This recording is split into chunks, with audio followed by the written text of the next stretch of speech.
Glória a Deus. Cumprimento a todos com a paz do Senhor, amém? Agradecendo a Deus por estarmos aqui, agradecendo a Deus por esse tempo de louvor. Convido você agora para lermos a palavra de Deus. Livro de Atos dos Apóstolos,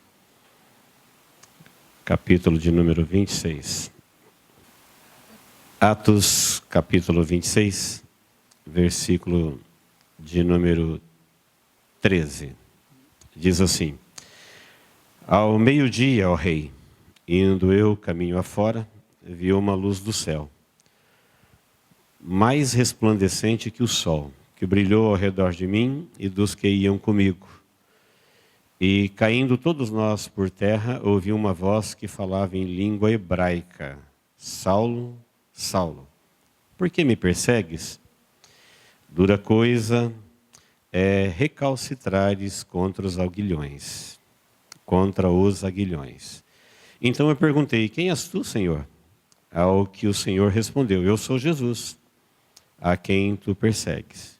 Mas levanta-te, firma-te sobre teus pés, porque por isso te apareci, para te constituir ministro e testemunha das coisas em que me viste, como daquelas pelas quais te aparecerei ainda, livrando-te do povo e dos gentios para os quais eu te envio, para lhe abrires os olhos e converteres das trevas para a luz e da potestade de Satanás para Deus, a fim de que recebam eles a remissão dos pecados e herança entre os que são santificados pela fé em mim. Amém? Nós temos diante de nós um texto conhecido quando Paulo está dando testemunho da conversão dele. Paulo, que até então era Saulo, e aqui Deus vai mudar o seu nome a partir daqui, e ele será o conhecido apóstolo Paulo. Nós temos aqui uma revelação bíblica da política no mundo, ou de parte dela. Geralmente os evangélicos, as pessoas que gostam de estudar Bíblia, eles são quase que unânimes em dizer que eles não gostam de política. E a gente entende o que cada um está dizendo quando diz isso. Mas a política, ela pode ser entendida por cada um daquilo que está acontecendo no mundo, tanto da parte de Deus, como da parte do reino das trevas. Quem acompanha a política um pouco, ele pode perceber isso. Nós não devemos ignorar que a Bíblia o tempo todo está falando dos acontecimentos políticos, porque a atuação do inimigo na terra tem a ver com o domínio dos povos e como os povos caminham. Paulo, por exemplo, ele está dando o seu testemunho para um governador, Festo, e para um rei, Agripa. E quando você vê a Bíblia falando desde os patriarcas, aqueles líderes são líderes políticos. Deus tirou seu povo do Egito, e você vê falar Faraó. Faraó era uma dinastia política. Os reis que você vê falar na Bíblia, eles eram políticos. Reino do Norte, Reino do Sul. E você vê falando de os impérios mundiais, como Babilônia, Medo-Persa, Grécia, Roma. Todos esses reinos, o tempo todo, são reinos políticos. E o povo de Deus está no meio dos acontecimentos. Daniel foi jogado na cova dos leões por causa de um decreto político. Sadraque, Mesaque e Abednego foi lançado na fornalha de fogo por causa de um decreto político. Jesus foi parar na cruz do Calvário por causa da rebeldia da humanidade, mas tudo isso veio via política. Anás, Caifás, Roma, julgamento falso, e Jesus na cruz. O tempo todo você vê isso. E hoje, quem está vivo está sabendo que o mundo está politicamente dividido, chamado entre esquerda e direita. Quem sabe disso? Diga amém. Você sabe que tem países socialistas, comunistas, de esquerdas, que são aliados e que eles têm uma potência que, unido, eles são invencíveis. Todo mundo sabe que a China é comunista, todo mundo sabe que a Rússia é comunista, todo mundo sabe que a Coreia do Norte é comunista, e a lista é grande. E são países que têm poderio bélico para destruir o mundo como ele é conhecido hoje, pelo menos a vida na superfície da Terra. E também tem os países chamados de direita, que têm as suas potências, como Estados Unidos, Israel e alguns da Europa e outros, que são totalmente antissocialismo, que também, se unidos, são uma potência que tem um poderio de fogo para destruir o mundo. Quem me entendeu, diga amém. Isso é o que você vê o tempo todo. Isso é o que você vê o tempo todo. E nós aqui na América do Sul estamos vendo a América do Sul arder em conflitos. Não só a América do Sul, como a América Latina e o mundo todo. O que quer dizer direita e esquerda? O que isso tem a ver? O que é liberdade e o que é sem liberdade? Isso tem a ver com Deus, com o Evangelho, com a família constituída, com os princípios da criação. É disso que se trata. Os países fechados, eles são fechados para a fé, para a liberdade de crença, para a liberdade de decisão, para a liberdade de opinião, para a liberdade de escolha, e tudo isso tem a ver com a fé. É um mundo espiritual que governa isso. Aliás, tudo que acontece no mundo visível já foi definido no mundo invisível. Só chegou o tempo e se materializou. Se tornou conhecido. Tudo que acontece aqui já aconteceu no mundo invisível. Então, queridos, o livro de Atos, para a gente entender rapidamente o nosso texto de hoje, ele é conhecido também como Atos do Espírito Santo. Atos são feitos. Então, o Espírito Santo agora vai fazer na vida de pessoas aquilo que ele mesmo, Espírito Santo, estava fazendo na vida de Jesus. Então, o Espírito Santo trouxe Jesus ao mundo. A gravidez de Maria, sendo virgem, foi obra do Espírito Santo. O anjo que falou com Maria falou que era o Espírito Santo que ia gerar nela. E Jesus foi movido, conduzido, e tudo que fez, e venceu a morte pelo Espírito Santo. E ele prometeu que ele ia para o céu e ia enviar o Espírito Santo, que ia ficar conosco, e que o Espírito Santo faria em nós aquilo que fez nele. Nos conduziria. E no livro de Atos, todos esses nomes que você vai encontrar no livro de Atos são pessoas testemunhando aquilo que o Espírito Santo levou eles a decidirem, crerem e fazerem. São atos do Espírito Santo. Está aqui 28 capítulos, tem 1.007 versículos, tem 49 versículos proféticos cumpridos em Atos e 14 proféticos não cumpridos. É um livro quase que, na sua maioria, que ele já está cumprido, mas tem algumas partes que ainda não se cumpriram. Alguns até dizem que Atos, ele está depois dos evangelhos, da mesma forma que Êxodo está depois de Gênesis. Ou seja, em Gênesis tem a origem das coisas, e em Êxodo tem a libertação do povo de Deus para seguir a revelação do céu e deixar os povos. Sair do Egito, ir para o deserto e ouvir o céu. Ser guiado pelo céu, iluminado pela revelação de Deus. E Atos está depois dos evangelhos, onde nasce a igreja em Cristo, que é a pedra fundamental. E Atos mostra agora os primeiros feitos do Espírito Santo na vida dos primeiros cristãos. Como é que o Espírito Santo encontrou gente e começou a operar na vida deles. Os estudiosos dizem que Atos é uma carta náutica do século I, porque tem tantos detalhes. Nesses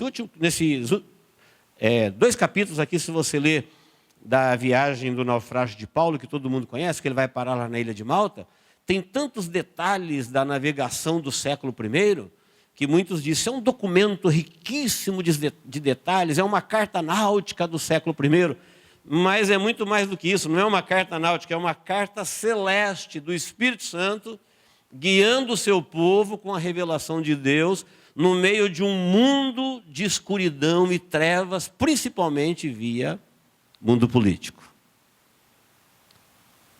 Quem está me entendendo, diga amém. Então, queridos, é uma revelação. Por quê? Porque é o Espírito Santo conduzindo a igreja. Só que em Atos nós temos a igreja nos seus primeiros dias. E hoje nós estamos vivendo a igreja nos últimos dias. Os nomes que nós temos aqui no livro de Atos são dos primeiros cristãos.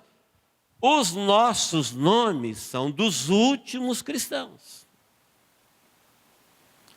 A minha vida e a sua, a minha história, a tua história, o meu testemunho, o teu testemunho, a revelação que você recebeu, a que eu recebi, são atos do Espírito Santo no finalzinho da história da igreja. Para quem não sabe, Atos é o único livro da Bíblia que não foi finalizado. Todos os outros livros da Bíblia têm começo, meio e fim. Atos não tem fim, porque o Espírito Santo ainda não terminou. Não é por acaso. Até o que Jesus revelou para João em Apocalipse tem começo, meio e fim. Tem um amém lá no final. Essa é a revelação de Deus, é assim que vocês devem fazer. Quem fizer vai receber isso, quem não fizer receberá isso e amém. Atos é o único livro que você está lendo e ele acaba sem nenhuma finalização. Por quê? Porque o Espírito Santo ainda não terminou a sua obra, ele continua fazendo ela na nossa vida. E Paulo, quando ele está dando o testemunho dele para Festo, que tinha assumido o governo daquela região, ele foi chamado para dar o seu testemunho porque ele tinha apelado para César, porque os judeus queriam matá-lo a qualquer custo. Os judeus, aonde ele ia, o perseguiam, judeus religiosos. A igreja de Deus, o povo de Deus. Eles não suportavam Paulo, porque Paulo teve uma revelação de Deus, mostrando para ele como o mundo político estava corrompido, como a religião estava corrupta, e falando que ia abrir os olhos dele para ele ver a verdade e sair desse mundo de trevas. Livrando ele, como ele testemunha aqui, das potestades de Satanás para a luz do reino de Deus. Ele está testemunhando para Festo, e Festo tinha chamado um convidado dele que estava na casa dele, que é Agripa, que é o rei, e disse para Agripa, está aqui um preso aqui, que o povo aqui do país que ele governava queria matá-lo a qualquer custo. E ele falou, e ele apelou para César. E agora eu tenho que mandá-lo para César, mas na verdade, para mim mandá-lo para César, eu tenho que formalizar uma acusação. E eu não tenho do que acusá-lo. Ele está sendo acusado na lei do Deus deles. Eu não tenho do que acusá-lo porque ele fala de um certo morto chamado Jesus que ainda vive. Olha o conhecimento que Festo tinha de Jesus. Fala de um certo morto chamado Jesus que ainda vive. E falou, e você, aí Agripa, que é filho de Agripa I, que era muito próximo dos judeus, que era casado com uma judia, mais entendido de judaísmo, ele manifestou interesse. Falou, eu quero ouvir esse camarada aí, eu quero ouvir esse Saulo. Ele falou, amanhã você o ouvirá. E aqui Paulo então está dando o seu testemunho para eles, dizendo o que aconteceu com ele. Ele falou, olha, você, fala para Agripa, você sabe que eu era um deles. Você sabe que eu fui onde eu nasci, como é que eu fui criado, quem foi o meu mestre. Você sabe que eu persegui este povo, eu fiz muita gente, ele está dando testemunho. Ele diz assim no versículo de número 10, projeta aí para os irmãos lerem, 26:10. E assim procedi em Jerusalém, havendo eu recebido a autorização dos principais sacerdotes, olha como ele era, dos sacerdotes, encerrei muito dos santos nas prisões, contra eles dava o meu voto quando os matavam, ele era mandante de crimes. Olha o 11, Muitas vezes o castiguei na porta das sinagogas, porta das igrejas, obrigando-os até a blasfemar. Eu obriguei eles a blasfemarem contra Deus. E versículo 11, parte B. E demasiadamente enfurecido contra ele, mesmo por cidades estranhas, os perseguia. Com estes intuitos parti para Damasco para levar a autorização dos principais sacerdotes e por eles comissionados. Olhem aqui para mim. Sabe o que Paulo está dizendo? Eu não sei porque eles querem me matar. Eu era um deles. É o que eles fazem. Esse ódio mortal deles, essa cegueira à religião, porque Agripa, o texto diz que esperava receber de Paulo propina para libertá-lo. Porque Agripa disse, eu também não vejo por que querem matar esse homem. Ele falou, vou dizer por que eles querem me matar. Eles querem me matar porque eu, sendo um deles, vou falar tudo o que eu fazia, como eu estava metido nessa religião, como eu estava metido nessa nação cega, e esse é o meu testemunho. Mas um dia uma luz brilhou no meu caminho. Era meio-dia. E a luz que brilhou ela era muito mais forte do que o sol. E não foi só uma luz, foi um resplendor que eu e todos que estavam comigo caímos por terra. Eles estavam montados a cavalo e caíram por terra. Falou, eu ouvi a voz falando comigo. Todos ouviram a voz, mas só Paulo entendeu. Falou em hebraico, na língua dele. Por que me persegues? E ele perguntou, quem é você, Senhor? Ele falou, sou Jesus. Paulo nunca se viu perseguindo Jesus. Ele tinha uma ideologia religiosa. Ele era um fiel, ele era um devoto, ele era um zeloso. Ele estava dentro do céu, ele estava convicto. Estava certo que ele estava salvo. Se ele não tivesse salvo, ele falou, eu sou mais zeloso do que muita gente. Onde eu nasci, da família que eu nasci, onde eu fui educado e como eu me portei até hoje, eles se viam salvos. Mas o dia que a luz brilhou, ele viu que ele estava mais perdido do que qualquer um perdido que ele conhecia. Foi preciso uma luz do céu me iluminar e falar para mim, hoje eu estou te revelando o que é reino das trevas aí no mundo e o que é visão de Deus. Para você saber. Por essas coisas que eu estou te mostrando e por todas que eu ainda te mostrarei. Nesse testemunho dele, ele ouviu a voz dizendo para ele assim, olha, eu estou te constituindo testemunha. Ministro e testemunha. Para você abrir os olhos de muitos. Para converter essas pessoas. Que assim como você, eles estão enfiados em religiões, eles estão convictos em seus conceitos. Um é da direita, outro é da esquerda, um é do judaísmo, outro é do cristianismo. Mas muitos deles não sabem que eles pertencem ao mesmo lado, o reino das trevas. Que se armam e se disputam e se militam e não sabem o que é reino dos céus. Quem está me entendendo, diga amém. Naquele dia abri os meus olhos, ó Rei.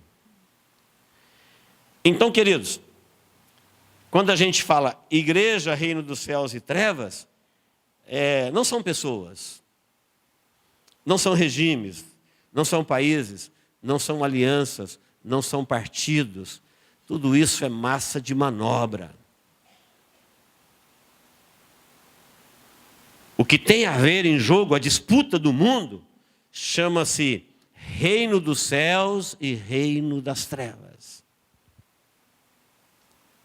E para eles se degladiarem, se dividirem, disputarem e conquistarem, criou todas essas nomenclaturas que vocês conhecem e pelo qual o mundo acha motivo para se destruir.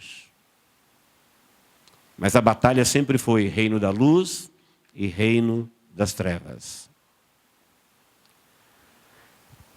O texto está me dizendo assim, todo cristão, ele, se é cristão de fato, ele tem a revelação de Deus dessa batalha espiritual, ele tem um testemunho. Paulo deu o seu testemunho. Eu tenho que ter o meu testemunho, você tem que ter o seu testemunho. Como testemunho? Testemunho de um dia em que a luz de Deus raiou na sua vida e que o Espírito Santo que estava operando em Jesus começou a operar na sua vida, de tal forma que você pode contar isso para qualquer pessoa que te perguntar. E que isso norteou a tua vida, iluminou de tal forma que você passou a ver o que é trevas no mundo e o que é luz. Porque se você não teve a experiência com o Espírito Santo, você está no escuro, você está nessa divisão que o mundo encontra motivo para se degladiar e se destruir, e está todo mundo do mesmo lado. Está todo mundo debaixo do mesmo engano. Por quê? Porque no escuro ninguém vê nada. Se não tiver uma revelação do Espírito Santo para a pessoa entender o que está acontecendo em volta dele, ele não tem como se posicionar. Ele é guiado pelas notícias, ele é guiado pelos partidos, ele é guiado pelos países, ele é guiado pelas propagandas. Ele vai se armar como se armam os homens, ele nunca terá as armas da milícia espiritual, e nem as estratégias do reino espiritual, e nem as revelações do reino espiritual. Com isso ele se torna mais um enganado. Alguém vai dizer, não, mas eu estou na igreja. Você acha que Israel era o quê? Você acha que sacerdote era o quê? E que os participantes do templo, eles participavam do quê? Paulo falou, não, eu era um deles. O senhor sabe, ó rei, como é que eu vivia, o que eu fazia, está aqui o meu depoimento. Agora, porque uma luz brilhou na minha vida e eu rompi com tudo isso e mudei a minha cabeça, entendi, vi, aprendi, o Senhor me mostrou, e eu não quero mais saber disso, eles querem me silenciar. São incansáveis na missão de calar tudo aquilo que reflete a glória de Deus na terra. Então, na verdade, a grande disputa na terra sempre foi isso. Reino das trevas contra o reino da luz. Em todo o tempo, desde que Deus criou o homem até o último que for viver aqui na terra. Paulo, quando dá o seu testemunho, ele não conseguiu muito sucesso, o rei não conseguiu a propina que queria, Festo acabou fazendo uma acusação do jeito que ele queria, e Paulo foi colocado num navio para ir para Roma. E aí começa aquela viagem que os irmãos sabem no capítulo 27. Olha, 27:1 diz assim, olha, quando foi decidido que navegássemos para a Itália, entregaram Paulo e alguns outros presos a um centurião chamado Júlio da corte imperial. Então se tratava de uma equipe elitizada. Era uma guarda das forças imperiais. Uma tripulação de elite de um navio. E Paulo foi colocado ali com os presos e ele era só mais um. Paulo é um preso comum, um anônimo ali. A tripulação e os presos dão um efetivo de 276 pessoas embarcaram. E nos primeiros dias a caminhada foi tormentosa por causa dos ventos que não eram favoráveis, até que eles chegaram num lugar chamado Bons Portos. Chegou ali em Bons Portos, Paulo fez uma leitura do tempo, da época, e ele disse assim, olha gente, eu acho que não é bom a gente zarpar. Nós devemos ficar aqui em Bons Portos. Só que Bons Portos não tinha cidade. Não era um lugar muito agradável para invernar. Então, o comandante do navio não deu ouvido a Paulo, que fez uma leitura, falou assim, olha, eu vejo que a viagem vai ser trabalhosa, a viagem vai ser perigosa, e a viagem vai trazer prejuízos, não somente à carga, ao navio e às nossas vidas. Mas o texto diz que o comandante deu mais ouvido ao seu dirigente do navio, ao mestre, o comandante da guarda imperial, do que a Paulo. E eles começaram a viagem. E versículo 11 diz assim, mas o centurião dava mais crédito ao piloto e ao mestre do navio do que ao que Paulo dizia. Bem, queridos, quando eles arparam, os irmãos conhecem o texto, de repente surgiu um tufão de vento chamado Euroaquilão, aí no versículo de número 14. E o versículo 15 diz que o navio foi arrastado com violência, sem poder resistir ao vento, e cessamos a manobra e fomos deixando levar. Ou seja, o vento foi tão forte que o timoneiro não conseguiu segurar aquela roda que ele segura ali, o timão, e aquilo começou a girar de tal forma que ele não podia dominar, e eles abandonaram e ficaram ao léu. E passando alguns dias, diz o versículo 18, açoitados severamente pelas tormentas, no dia seguinte já começaram a aliviar o navio, começaram a jogar tudo que tinha fora, desde a armação até os mantimentos. No versículo 20 diz, e não aparecendo havia alguns dias nem sol nem estrelas, caindo sobre nós tão grande tempestade, dissipou-se afinal toda a esperança de salvamento. Olha aqui para mim, queridos. Sabe o que Paulo estava dizendo? Que nós estamos dizendo a mesma coisa para os dias em que vivemos. Olha, os tempos não serão fáceis. Dá para você fazer uma leitura do mundo político. Quem está me entendendo, diga amém. Dá para você fazer uma leitura do que está acontecendo no mundo. Vem temporal dos fortes. Vem vento, e você vai dizer, não, mas eu sou cristão. Paulo também era. Ele acabou de dar o testemunho de como Deus apareceu para ele. Ele falou, eu sou Jesus, a quem você persegue. Vai ser difícil para você recalcitrares contra os aguilhões. Está dizendo, vai ser difícil para você desfazer todo o compromisso que você já fez errado fora da direção de Deus. Você já defendeu teses, você já acreditou em coisas, você já seguiu religião, você já se comprometeu com o seu próprio conceito, com a sua própria ideologia, com a sua própria política, com o seu próprio conhecimento. Você já se posicionou, você já tomou partido. Não vai ser fácil para você enfrentar tudo isso agora, que eu estou te mostrando o que é reino das trevas e o que é reino dos céus. Mas se você quiser ser salvo, eu estou te chamando para você ter um testemunho a partir de agora. Ser ministro e testemunha daquilo que eu estou te mostrando, daquilo que eu ainda te mostrarei. Então, queridos, quando Paulo diz que o tempo vai ser difícil, ele estava lá, ele é um preso. Um anônimo. Ninguém conhece ali o grande Saulo de Tarso. Ninguém conhece ali o Paulo que o Senhor apareceu para ele. Ele deu depoimento para a festa, foi embora, encaminhou como um preso. Ele é mais um dos 200 e poucos que está no navio. Não teve imunidade. O Senhor está com ele. Ele está vivendo a política da época. Ele está recebendo na vida dele o que está acontecendo no mundo, como aconteceu com Jesus. Julgado de acordo com a lei da época. Ele só tinha dentro dele agora uma convicção, uma revelação de Deus, do que era trevas e do que era luz. Ele está iluminado.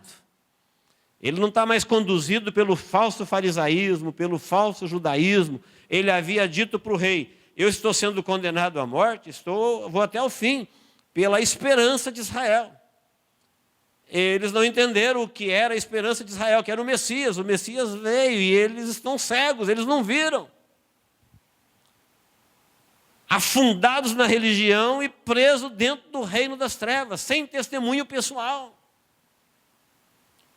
Queridos, nós precisamos ter um testemunho pessoal da nossa vida com o Espírito Santo. Eu preciso ter na minha vida um momento em que eu digo, olha, o Espírito Santo de Deus, aquele que operou na vida de Jesus, operou na minha vida. Ele abriu os meus olhos, ele mostrou para mim o que é trevas, o que é luz, o que é mundo e o que é reino dos céus. Porque se você não tiver esse testemunho pessoal com o Espírito Santo de Deus, você é mais um que foi engolido pela religião. E que talvez você é de direita ou de esquerda, mas você não entendeu ainda a luz do reino dos céus. Paulo falou, eu era um deles. Eu era conceituado, eu era grande. O senhor sabe, ó rei, quem era eu? O que eu fazia? Eu não preciso te dizer disso. O senhor sabe muito bem no que eu cria, como é que eu procedia. Mas agora, porque a luz de Deus iluminou a minha vida e eu me posicionei, eu sou do reino dos céus, olha o que aconteceu comigo.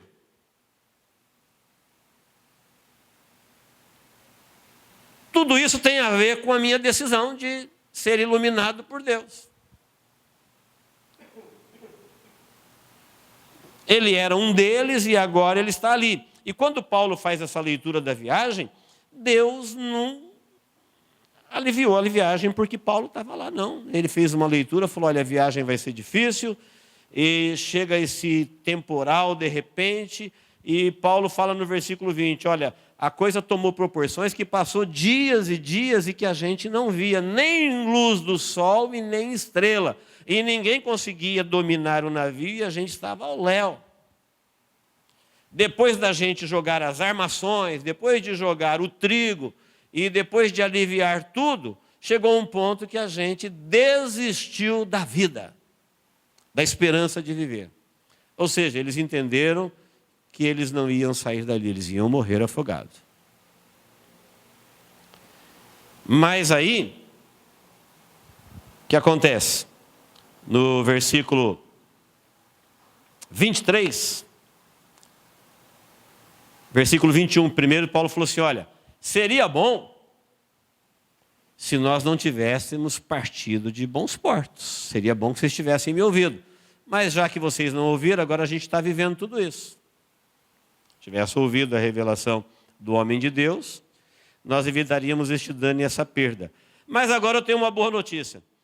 Versículo 22, mas agora vos aconselho bom ânimo, porque nenhuma vida se perderá de entre nós, mas somente o navio. Porque esta mesma noite um anjo de Deus, de quem eu sou e a quem eu sirvo, esteve comigo. Glória a Deus. Amém? Quem pode dizer glória a Deus?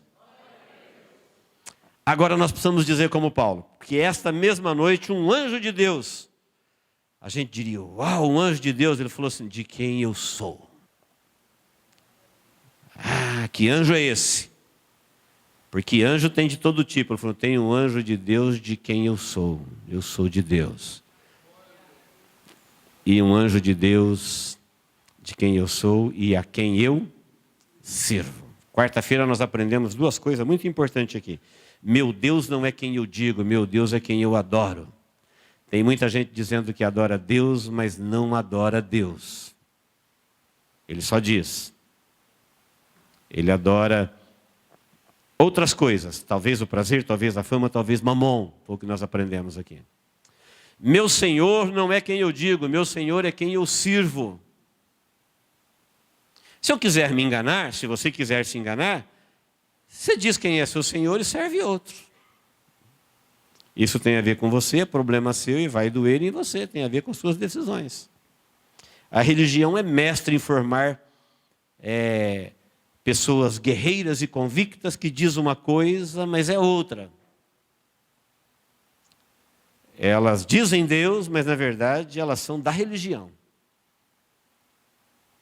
Elas dizem que adora Deus, mas adora outra coisa. Elas dizem que serve a Jesus, mas elas servem outra coisa que não é Jesus. E o Espírito Santo de Deus é que precisa iluminar a tua vida. Por isso eu falo que você tem que ter um testemunho com o Espírito Santo. Porque se o Espírito Santo não te revelar, você não vai ver. A Bíblia fala que é o Espírito Santo que nos convence do pecado. Se o Espírito Santo não estiver na tua vida, você nunca vai ver o seu pecado. Você vai amá-lo, vai defendê-lo, vai se inocentar e você não vai ver. Eu não vou ver o meu e você não vai ver o seu. Porque no escuro ninguém vê mancha. Porque no escuro ninguém vê defeito. Agora, o Espírito Santo, quando aparece na vida da gente, Paulo não teve dificuldade nenhuma, depois de ser tremendamente iluminado e usado por Deus, de falar dos pecadores, do qual eu sou o principal. Quando o assunto é pecadores, ele falou, eu sou o principal. É a graça de Deus, é a misericórdia de Deus na minha vida que está fazendo tudo o que está fazendo. Não tem mérito de Paulo nenhum aqui não. Se tirar o Espírito Santo de Deus, eu não sou Paulo, eu sou Saulo. E como Saulo, eu sou diabólico. Não sou apóstolo. Isso ele sabia, estava bem claro na vida dele. Então, queridos, agora ele diz, esta noite, o anjo de Deus de quem eu sou e a quem eu sirvo, ele esteve comigo. E ele falou para mim, não temas, porque Paulo também estava com medo. Quem que não fica com medo num temporal de 14 dias e 14 noites? Pare um minutinho, que nem diz o Salmo, né? Sei lá, pausa para meditação. Pare por um momento e se vê no meio de um temporal, no escuro, sem ver luz do sol e sem ver estrela do céu, 14 períodos de 24 horas ininterruptas, sem comer. Por que eles não comiam? Porque não tem como fazer comida num navio nesse estado, açoitado. Um navio que a pessoa não consegue dominar o timão. Como que faz comida? Como é que você senta para comer? Trevas densas, como é que se faz comida? No quarto dia eles já tinham desesperançados da vida. Passou mais 10 dias. E aí o Espírito Santo de Deus enviou um anjo que disse para Paulo, Paulo, não tenha medo. Quer dizer que o Espírito Santo estava lá o tempo todo? Estava. Entendeu? Porque os crentes passam por vale da sombra da morte. Porque muitas vezes surge um vendaval de repente na vida de pessoas fiéis. Pessoas de Deus, porque o vento fica contrário. E a primeira coisa que a gente pensa é que Deus nos abandonou. Estava lá o tempo todo. E sabe o que o anjo falou para ele? Falou assim, olha, não tenha medo. Deus quer que você fale com César. Deus quer você em Roma.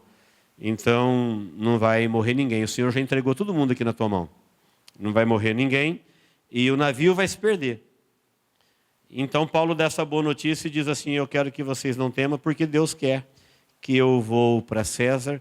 E tem mais uma coisa, versículo de número 25, ele disse, portanto, senhores, tenham de bom ânimo, pois eu confio em Deus que me sucederá do modo porque me foi dito. 3 coisas que nós precisamos ter na nossa vida. O Deus de quem eu sou, a quem eu sirvo e que eu confio nele. Se você tem essa experiência do Deus de quem você é, então você tem o testemunho do Espírito Santo de Deus na sua vida. Não confia nessa de religião, não. Não confia nessa de que você vai no bolo, que você participa do grupo,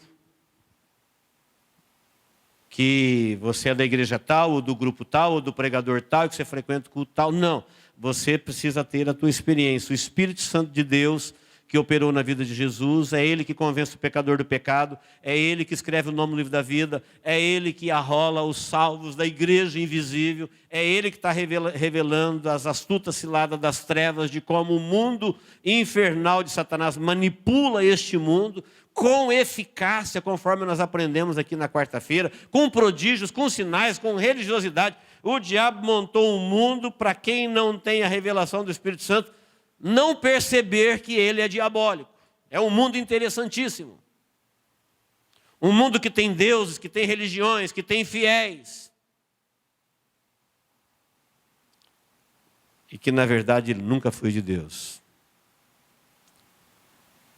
Porque o diabo sabe que as pessoas gostam, sabe que elas procuram, sabe que elas querem, e ele preparou exatamente isso. Diz o texto, segundo a eficácia, com sinais, com prodígios, com maravilhas. Como que a gente se liberta disso? Espírito Santo de Deus. Humanamente falando, não tem. Quem me entendeu, diga amém. Se você não conhece o Espírito Santo de Deus, você está perdido. Quem não conhece o Espírito Santo de Deus, precisa conhecê-lo. Você precisa se relacionar com Ele. Você tem que ter o teu testemunho, as tuas convicções, a revelação, a certeza de que o Espírito Santo de Deus habita em você. E foi ele que falou para Paulo, falou assim, olha, a viagem vai ser difícil. Queridos, o tempo final da igreja aqui na terra não será os melhores para nós. Quem me entendeu, diga amém. É verdade que em todo o tempo que Deus conduziu o seu povo, todas as vezes que o povo de Deus teve caminhos apertados e estreitos, se multiplicaram os falsos profetas na terra, dizendo, não, o Senhor é conosco, o Senhor nos livrará, o Senhor nos deu. Tudo enganoso. Quando o povo de Deus foi para o Egito, não foi diferente. Para sair do Egito, não foi diferente. Quando o povo de Deus foi para a Babilônia, não foi diferente. Enquanto Jeremias ficou lá vendo o templo destruído, os muros destruídos, Jerusalém destruída, tudo era uma ruína, chorando a saudade do culto a Deus, os profetas diziam, não, o Senhor vai destruir Babilônia, o Senhor vai nos trazer de volta. E Deus falou para Jeremias, deixa eles profetizar, manda eles cumprirem isso daí. Eles não estão profetizando? Manda eles cumprirem. Você diga para o povo que eles vão ficar lá 70 anos. Que é para eles desfazerem as malas e constituírem famílias e trabalharem, porque eles vão ficar lá 70 anos. Eles ficaram 70 anos. Então, queridos, o que não falta hoje são mensagens dizendo que a igreja vai triunfar neste mundo. Mas quem tem o conhecimento da palavra de Deus está revelado. Está aqui para quem quiser ler. Você tem o Apocalipse, tem o Evangelho, você tem as cartas. Estou citando o exemplo de Paulo, daquilo que ele viveu no tempo dele, porque alguém entende que uma vez que você está numa igreja, Paulo não estava numa igreja, Paulo estava no centro da vontade de Deus, o Espírito Santo de Deus está fazendo coisas maravilhosas, tanto é que ele vai conduzir este povo agora no meio do temporal e Deus é com ele. E Deus não está livrando ele do temporal. Ele falou, não, vai ser dias difíceis. A viagem vai ser dura. A travessia não será difícil. E os irmãos sabem que a viagem foi perigosa o tempo todo. Depois de 14 dias de jejum no escuro, em tribulação, Paulo tem um pedaço de pão, versículo 35. E ele diz para as pessoas que já estavam como zumbis ali, esperando a hora de parar de viver, de parar de respirar. Paulo pega um pão, deu graças a Deus na presença de todos e depois de partir começou a comer. Paulo não está frustrado, Paulo não está decepcionado com Deus, ele não está dizendo, o Senhor falou para mim que eu era especial, que eu era escolhido, que eu era um vaso, que eu era ministro, e olha a minha vida como é que está aqui, eu sou um preso comum, sofrendo que todo mundo que está sofrendo. Não, quando você é alimentado pelo céu, quando você tem a revelação de Deus, o céu te orienta, o céu te sustenta, o céu te conduz. O júbilo de Deus, o gozo do Espírito Santo faz a diferença na vida do cristão. Não é religião, queridos, é experiência de vida. Paulo não está frustrado, ele deu graças a Deus e falou para todo mundo, falou, gente, vamos comer, vamos recobrar o ânimo, Deus já me disse, ninguém aqui vai morrer.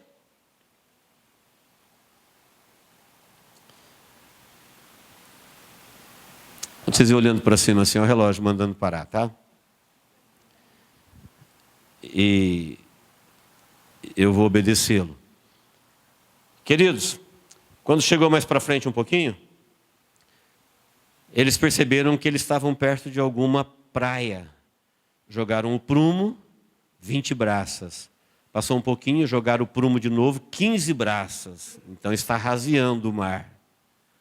Eles entenderam que eles iam encalhar o navio em algum lugar. Então a tripulação, a brilhante guarda imperial, de valorosos, de corajosos, também estavam com medo. E eles, no pretexto de lançar as âncoras, começaram a arriar os botes para fugir. E Paulo percebeu a manobra e falou para o comandante, fala para eles que se eles saírem da borda, Quem não estiver a bordo, de modo nenhum vai escapar, vai morrer. Quem quiser escapar com vida é para ficar aqui. E o comandante percebeu a manobra, foi lá e eles voltaram os botes de novo, porque eles queriam fugir. Ele falou, só tem salvação para quem estiver a bordo. Quem me entendeu, diga amém. Quer fugir? Quer escapar? Quer dar o seu jeitinho? Porém, a salvação de Deus está dentro do plano e da revelação dele. Ele falou, vocês vão ter que passar por isso. Fala para eles que se eles fugirem, eles vão morrer. Então eles desistem da fuga e voltam. E diz Paulo no versículo 44, e foi assim que todos se salvaram. Foi assim que todos se salvaram. Quando eles encalharam o navio, eles encalharam num lugar que tinha duas correntes que se juntavam. Nessas duas correntes, alguém deu uma ideia para o comandante, falou assim, olha, vamos executar os presos. Vamos matar. Por quê? Porque todo mundo que já leu sobre Roma sabe que se um preso fugisse, quem estava guardando ele morria. Não tinha apelação. Foi por isso que o carcereiro de Filipos quis se matar quando Deus chacoalhou o cárcere e abriu o cárcere que estava Paulo e Silas orando. Por que ele quis se matar? Porque ele sabia que ele ia morrer no dia seguinte. Foi quando Paulo gritou para ele, falou assim, não te faças nenhum mal, porque ninguém fugiu, está todo mundo aqui. Por que você vai se matar? Ninguém fugiu, o cárcere está aberto, mas ninguém fugiu. Então todo soldado romano sabia disso. E quando eles viram que era para todo mundo agora, quem sabia nadar era para ir nadando, quem não sabia nadar era para agarrar em paus ou em objetos e dar um jeito de chegar na praia, tiveram a ideia de executar os presos. Mas o comandante já percebeu que Paulo não era um preso comum, que Deus estava com ele, que tudo estava acontecendo de acordo com o que Paulo dizia. Falou, não, é para pular na água, para nadar, e foi assim que todo mundo se salvou. Por quê? Quem está no centro da vontade de Deus não morre do jeito que o mundo quer, parte do jeito que o Senhor quer. Quem me entendeu, diga amém. Não precisa temer a morte. Porque Jesus no meio do temporal dormia no barco? Porque ele sabia que ele não ia morrer afogado. Ele sabia que ele não ia morrer com medo por tubarão, até porque no mar da Galileia não tem tubarão, é água doce. Mas ele sabia que ele não ia morrer de nenhuma outra sorte. Ele, quando olhou para a cruz, ele falou, para isso eu vim. Ele falou, para isso sim, agora sim. Foi para isso. Então, queridos, quando nós temos o propósito de Deus na nossa vida, não precisa ficar temendo cada esquina que você vira, não. Nada vai mexer com a tua vida. Você é de Deus, o Espírito Santo de Deus habita em você. É o mesmo Espírito que habitava em Jesus. É Ele. Não é religião. Não é coisas que a gente pratica, é experiência de vida. É o mesmo Espírito que conduzia Jesus que vai conduzir a nossa vida altruistamente. Você não vai partir a não ser no exato momento em que Deus tem para a tua vida, com a dignidade de um cristão, para entrar no céu de luz, como aconteceu com Jesus. Sabia disso? Chegou na ilha de Malta, mais 5 minutinhos. Os irmãos conhecem o texto, né? Chamada de bárbaros, mas não tem nada a ver com o que nós entendemos de bárbaro, é dentro da cultura deles outra coisa. E ali no versículo 9 diz que todos na ilha foram curados. Por quê? Num primeiro momento, eles entenderam que Paulo era um criminoso, porque chegaram lá com frio, do naufrágio, fazia frio. E eles fizeram um fogo e foram pegar gravetos, lenha para aumentar o fogo. E Paulo, quando foi pegar graveta, apareceu uma víbora pendurada na mão dele. E ele sacudiu a víbora no fogo. Aí ficou todo mundo esperando. Vai roxear, vai ficar febril e vai cair. É o que acontece. Você já ouviu o testemunho de quem foi picado de serpente? Eu já. Já vi testemunho de amigos de serviço que foi picado de serpente e que saiu em desespero de carro para o hospital, mas não deu tempo. No meio do caminho, desmaiou. Veneno na corrente sanguínea, isso é rápido. Foi o que aconteceu, eles ficavam esperando, olhando para Paulo, falou, vai cair, vai tombar. E o tempo passou, ele não tombava. Chegaram à seguinte conclusão, esse camarada é do mal mesmo, ele é criminoso. Está preso, naufrágio. Olha, escapou do naufrágio, mas a justiça de Deus não o deixa viver. Olha lá uma cobra picando ele, vai morrer. Aí daqui a pouquinho ele não morreu, e ficou sabendo que o comandante da região ali tinha um parente doente. Ele foi lá, orou, ele foi curado, estava febril. Aí quando ele orou para o parente do líder da ilha, e ele foi curado, trouxeram todos os doentes da ilha, e ele orou por todos os doentes, todos foram curados. Ele falou, ele não é criminoso não, ele é Deus. Não é criminoso não, ele é Deus. É criminoso ou é Deus? Olha a leitura que o mundo faz das coisas. Paulo não era nem criminoso e nem Deus. Ele era um como nós somos, servos de Deus, para cumprir o propósito de Deus onde quer que estejamos. Para orar, para repreender as trevas, para abrir o reino dos céus, para falar do evangelho da luz, porque é para isso que nós estamos aqui. Não somos criminosos, não somos aqui para fazer nenhuma maldade com ninguém neste mundo, estamos aqui para abençoar onde quer que estejamos e onde quer que encontrarmos fé. E foi assim que Paulo chegou em Roma, e chegou em Roma para a tristeza nossa. Ele pregou o evangelho, alguns irmãos creram, mas quem já estava lá em Roma esperando por ele? Os judeus. Porque ele demorou 3 meses para chegar em Roma, de quando ele partiu. 3 meses depois que ele foi chegar lá. Já estavam lá os judeus causando todo tipo de divisão política, divisão religiosa, mas no tempo que Paulo teve lá, 2 anos ministrando antes de ser morto, porque lá ele morreu, ele escreveu a brilhante carta aos romanos, deixando ali um legado para nos orientar sobre as coisas do reino dos céus. Amém, queridos? Olhe para o mundo político, quando você estiver vendo televisão, quando você estiver lendo o jornal, e ver as manifestações e como o mundo se caminha, isso é uma mensagem para você dizendo, a viagem vai ser difícil. Direita ou esquerda? Não, as armas da nossa milícia são espirituais. Devemos nos posicionar? Sim. Como? Contra tudo que proíbe nós de cumprirmos a missão. Tudo que é anti-Deus, nós somos contra. Tudo que é anti-Jesus, nós somos contra. Tudo que é anti-evangelho, liberdade, nós somos contra. Custe o que custar. Aconteça o que acontecer. Nós não somos neutros. Quer dizer que nós somos de direita? Não, nós queremos liberdade para anunciar o evangelho do reino dos céus. As armas da nossa milícia são espirituais, poderosas em Deus. E quando alguém nos perguntar, nós temos um testemunho de vida, o nosso encontro com o Espírito Santo. E nós temos a luz da revelação do evangelho e não andamos em trevas como esse mundo. Porque chegará o tempo que a igreja vai embora e direita e esquerda vai ficar aí. Dominada por aquele que no escuro fazia todo mundo brigar entre si. Então você, meu irmão de esquerda, e você, meu irmão de direita, que já se comprometeu demais, diz o texto, duro será para você recalcitrar contra os aguilhões. Paulo estava comprometido com a religião até o pescoço. E Jesus falou para ele, vai ser difícil para você, você vai ter que ser corajoso para seguir o que eu vou te mostrar daqui para frente. Amém, queridos? Que Deus nos abençoe em Cristo Jesus. Vamos orar.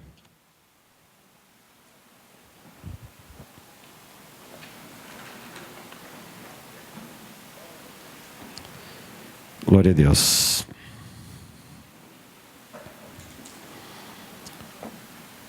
Quero te pedir que você feche os seus olhos agora.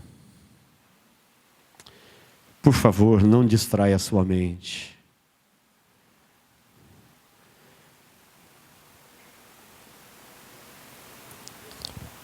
Se você não tem um testemunho de vida dizendo, o Espírito Santo de Deus na minha vida, por favor, não saia daqui sem recebê-lo agora.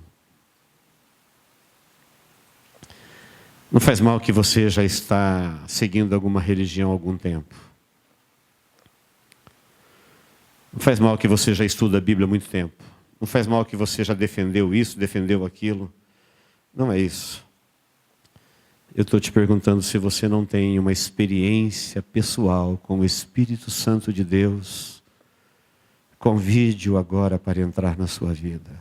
Abra o seu coração.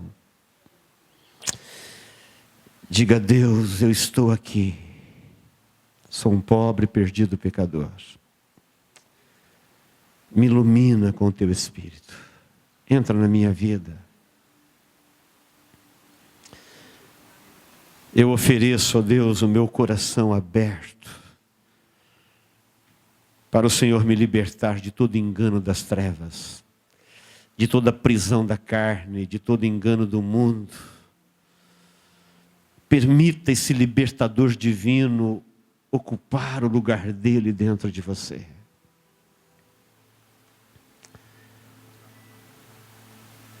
A sua vida não vai ficar imune aos temporais, mas você vai sentir o Senhor te acompanhando em cada um deles. Cada um dos ventos que surgirem na sua vida, você vai poder dizer: o Deus de quem eu sou e a quem eu sirvo esteve comigo essa noite e me falou, e eu confio no que Ele me falou. Em nome de Jesus. Deus, em nome de Jesus, nós estamos na Tua presença. E te agradecemos, ó Deus, pelo privilégio de sermos congregados aqui pelo Teu Espírito Santo.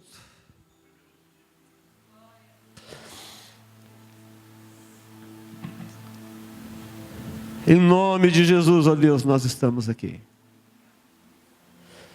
rendendo a Ti a nossa gratidão, porque um dia o Senhor nos achou neste mundo perdido, e a Tua graça nos envolveu, e o Teu amor nos alcançou, e o Teu Espírito Santo, ó Deus, entrou em nós, nos iluminando, mudando a nossa história, mudando a nossa vida, iluminando o nosso caminho. Por isso nós estamos aqui, ó Deus, rendidos a Ti em adoração, tributando a Ti o nosso culto, o nosso louvor e a nossa adoração. Se tem aqui alguém nesta noite, ó Deus, que ainda não tem o seu nome escrito no livro da vida, Pai, em nome de Jesus, agora, Senhor, agora, Deus, destrua esses principados que oprimem. Destrua, ó Deus, esses principados que escravizam, que mantêm a mente endurecida, o coração endurecido, que eles sejam destruídos agora, no nome de Jesus. Venha, ó Deus, o Teu tempo nesta vida. Traga a Tua libertação, a luz do céu. Caia por terra todo engodo, ó Deus. E gere aqui hoje filhos do reino, onde o Teu Espírito Santo vai habitar para cumprir o Teu propósito na vida deles. Em nome de Jesus, ó Deus. Em nome de Jesus. E o Teu nome será glorificado no meio do Teu povo. Em nome de Jesus. Amém. Você pode dizer amém? Amém. Glória a Deus. Vamos louvar ao Senhor.